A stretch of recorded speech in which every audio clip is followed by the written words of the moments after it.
ಎಲ್ರಿಗೂ ನಮಸ್ಕಾರ. ನಾನು ನಿಮ್ಮ ವಿನಯ್ ಕುಮಾರ್ ಜಿ ದಾವಣಗೆರೆ ಲೋಕಸಭಾ ಕ್ಷೇತ್ರದ ಪಕ್ಷೇತರ ಅಭ್ಯರ್ಥಿ. ಈಗ ನಿಮಗೆ ಗೊತ್ತಿರೋ ಹಾಗೆ ಪಕ್ಷೇತರವಾಗಿ ಈ ರಾಜಕೀಯ ಹೋರಾಟ ಬಹಳ ಕಷ್ಟ. ಆದರೆ ನನ್ನ ಅದೃಷ್ಟ ಚೆನ್ನಾಗಿದೆ.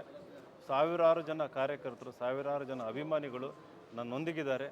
ಪ್ರತಿ ಹಳ್ಳಿನಲ್ಲೂ ಕೂಡ ನನ್ನ ಪರವಾಗಿ ಅವರು ಕ್ಯಾನ್ವಾಸಿಂಗ್ ಶುರು ಮಾಡಿದ್ದಾರೆ.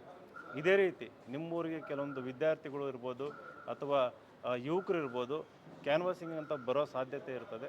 ದಯವಿಟ್ಟು ಅವರು ಬಂದಾಗ ಸಹಕರಿಸಿ, ಅವ್ರು ಹೇಳೋ ಮಾತನ್ನು ನೀವು ಕೇಳಿಸ್ಕೊಳ್ಳಿ. ಅವರು ಕೇವಲ ನನ್ನ ಪರವಾಗಿ ಬಂದಿಲ್ಲ, ಯಾರ್ಯಾರು ಸಾಮಾನ್ಯ ಯುವಕರಿದ್ದಾರೆ, ಯಾರ್ಯಾರು ದೊಡ್ಡ ಕನಸು ಕಂಡು ರಾಜಕಾರಣದಲ್ಲಿ ಬೆಳಿಬೇಕಂತಿದ್ದಾರೆ, ಅವ್ರ ಪರವಾಗಿ ಬಂದಿದ್ದಾರೆ. ಅಷ್ಟೇ ಅಲ್ಲ, ದಾವಣಗೆರೆಯಲ್ಲಿ ಏನು ಎರಡು ಕುಟುಂಬಗಳ ಕಪಿಮುಷ್ಟಿನಲ್ಲಿ ಒಂದು ಅಭಿವೃದ್ಧಿ ಇರ್ಬೋದು, ಪ್ರಜಾಪ್ರಭುತ್ವ ಇವತ್ತು ಏನಂತೀರಿ ನರಳಾಡ್ತಾ ಇದೆ. ಅದನ್ನು ಕಾಪಾಡಬೇಕು ಅಂತಂದರೆ ಯುವಕರು ಮುಂದೆ ಬರಬೇಕು.